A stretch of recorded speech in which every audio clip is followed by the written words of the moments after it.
Оккупанты планируют в Крыму террористические акты и новый виток репрессий. Так считает правозащитник Эскендер Бариев, ссылаясь на вчерашний призыв российской администрации Крыма к украинской власти разоружить незаконные военизированные формирования, цель которых – совершение террористических актов, направленных против Крыма.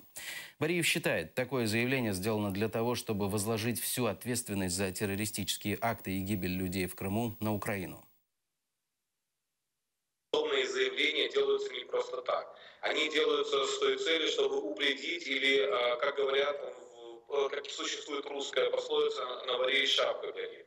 То есть для того, чтобы найти сразу, скажем, объект, тот, кто будет виноват, и, соответственно, таким образом спровоцировать ситуацию в Крыму. Мы видим четкую, да, вот такую следственную линию. Линию, когда председатель регионального межлиса Белогорского района Мустафа Саба подбрасывали патроны, когда по 26 числу, по 26 февраля проводят суды, проводят аресты в отношении крымскотатарских активистов и пытаются обвинить в экстремизме, когда всячески пытаются заявить о том, что чуть ли межлис крымскотатарского народа не имеет отношения, или вернее имеет отношение к ИГИЛу и так далее. Хотя межлис крымскотатарского народа – это высший представительный орган крымских татар.